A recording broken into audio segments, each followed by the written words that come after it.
সবার নজর দিল্লির দিকে, কেননা ২৬ বছর পর রাজধানীতে ফুটছে পদ্ম। ক্যান্সারে নেই আর ভয়, NCRI হবে এর জয়। আপনাদের ভরসা নেতাজি সুভাষচন্দ্র বোস ক্যান্সার হসপিটাল। দিল্লিতে পদ্ম ঝড়, আম আদমি পার্টিকে একেবারে দুর্মুষ করে ক্ষমতায় আসতে চলেছে বিজেপি।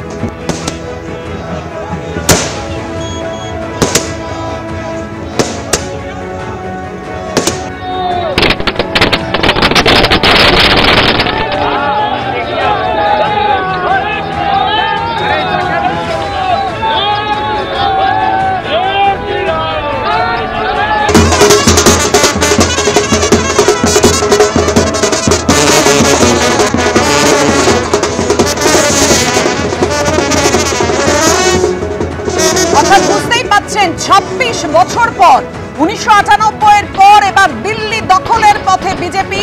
মুখ্যমন্ত্রী কে হবেন সেটাই এই মুহূর্তে সব থেকে বড় প্রশ্ন। আতশবাজি, আবির এবং বাজনা সহযোগে এই মুহূর্তে বিজেপি কর্মী সমর্থকদের উচ্ছ্বাস রাজধানীতে দেখতেই পাচ্ছেন।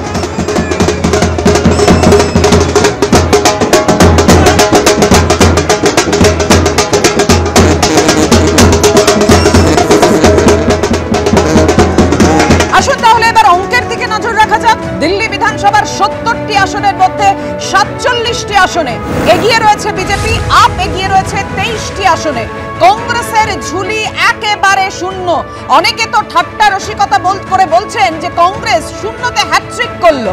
বিকেল ৫:৩০টায় দিল্লিতে বিজেপির সদর দফতরে যাবেন প্রধানমন্ত্রী, অর্থাৎ যেটা ৮টায় হওয়ার কথা ছিল, বুঝতেই পারছেন ২.৫ ঘন্টা এগিয়ে নিয়ে এসেছেন প্রধানমন্ত্রী। নয়াদিল্লি আসনে হার আম আদমি পার্টির প্রধান অরবিন্দ কেজরিওয়ালের।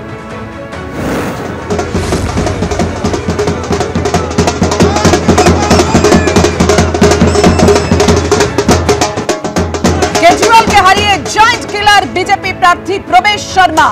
অনেকেই বলছেন কেজরিওয়াল হস্ত আর দিল্লিতে প্রবেশ বর্মা। যোধপুরা আসনে পরাজিত প্রাক্তন উপমুখ্যমন্ত্রী মনীষ সিসোদিয়ার। কালকাজি আসনে একেবারে একা কুম্ভ যেন রক্ষা করছেন নকল বুঁদিগড়ের মতো অতিশী মারলেনা। জয় দিল্লির বিদায়ী মুখ্যমন্ত্রী অতিশী মারলেনা।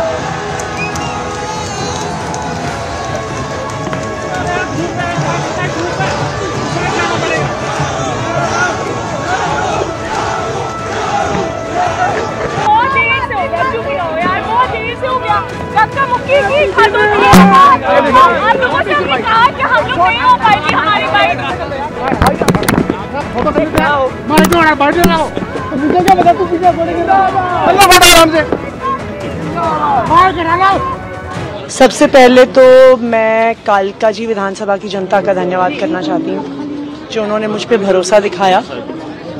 मैं अपनी पूरी टीम का धन्यवाद करना चाहती हूँ जिन्होंने बाहुबल, गुंडागर्दी, मार पिटाई का सामना भी करते हुए जमीनी स्तर पे मेहनत करी और जनता तक पहुंचे। बाकी दिल्ली की जनता का जनादेश है, हमें जनादेश स्वीकार है। ये मैं अपनी सीट जीती हूँ, लेकिन ये जीत का समय नहीं है, ये जंग का समय ही है। जंग जारी रहेगी भारतीय जनता पार्टी के खिलाफ, उनकी तानाशाही और उनकी गुंडागर्दी के खिलाफ। आम आदमी पार्टी हमेशा गलत के खिलाफ लड़ती आई है और हमेशा गलत के खिलाफ लड़ती रहेगी। ये जरूर एक सेटबैक है, लेकिन आम आदमी पार्टी का संघर्ष दिल्ली के लोगों के लिए, देश के लोगों के लिए कभी खत्म नहीं होगा। দিল্লির লোকের জন্য এবং দেশের লোকের জন্য যে লড়াই আম আদমি পার্টির, সেটা জারি থাকবে অতিশী মারলেনা বললেন। কিন্তু যেটাকে সাথী করে আম আদমি পার্টি ক্ষমতায় এসেছিল সেই অস্ত্রেই তো নিজেরাই বিদ্ধ হলেন আম আদমি পার্টি। প্রশ্নটা তো এখানে আপনাদের সামনে যা রেখেছি, ২৬ বছর পর রাজধানীতে ফুটেছে পদ্ম। অর্থাৎ বুঝতেই পারছেন ১৯৯৮ এর পর একটা দীর্ঘ সময়ের পর দিল্লির মসনদ দখল করতে চলেছে বিজেপি।